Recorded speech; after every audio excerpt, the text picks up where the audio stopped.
If you take the blue states out, we are at a level that I don't think anybody in the world would be at. We are at a very low level. Those were the exact words uttered by the President of the United States on September 16th. And Mr. President, the red states are now pulling ahead of blue states with COVID infection. And I believe you are still the President. If you are Donald Trump or a fan of Trump's coronavirus response, you are not going to like the numbers I'm going to walk you through. So stay on if you're interested. There are 24 Democratic governors and 26 Republican governors.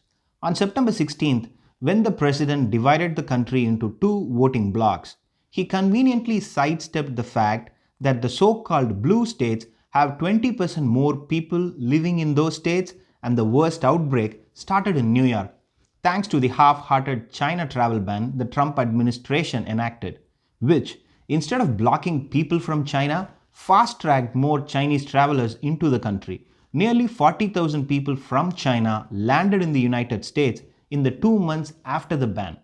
Thousands of them flew directly from Wuhan, the center of the coronavirus outbreak, as American public health officials were only beginning to assess the risks to the United States, reported New York Times. According to Trump, COVID cases are happening in blue states and red states are doing so much better, isn't it? In one of my earlier videos, I made the case that this is an infection that spreads through air and touch, and in a country like United States, vast with multiple populous centers, there is no way one state can stop the spread from another state. The blue state, red state he talks about will never make any real difference. Some will be ahead 1 month and the other will pull ahead in the next month, and they will keep traveling not far from each other as long as coronavirus is still living within the US border. That was the argument I made on September 17th. But Trump felt it's a good idea to accuse Democrat-run states as the reason for COVID spread. A regular, find someone to blame for your own mismanagement move. Not everyone gets access to an army of top-notch doctors and yet to be made available treatments. Now the numbers are coming back at him with a vengeance.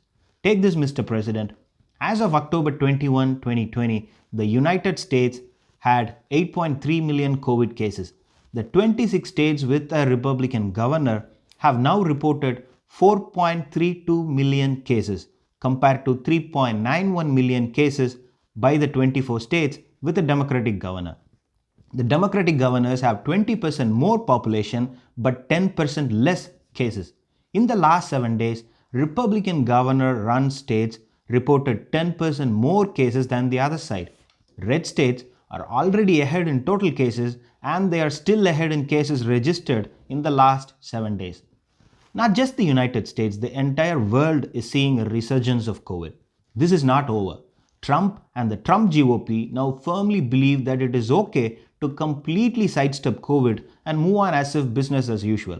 And they keep making the argument that it has to be the economy or COVID management. It is not. Both can be addressed together. We have to find a way to deal with both until the vaccine arrives. We need a plan, a national plan. 50 states, 50 rules will not work against this virus. Red states, blue states will not work against this virus. We need one country, one president, and one rule. The states can then decide how they want to go about enforcing them. 926 Americans lost their lives yesterday. Spend a minute thinking about their families, the sons, daughters, wives, and fathers. Their life will never be the same. Stop mocking people who wear a mask and stop mocking medical professionals who worked for the country for decades, and stop attacking anyone who has a different view. It does not have to be like this, and we all have a responsibility to end this. Please vote. If you like the content, please subscribe. Thanks for watching.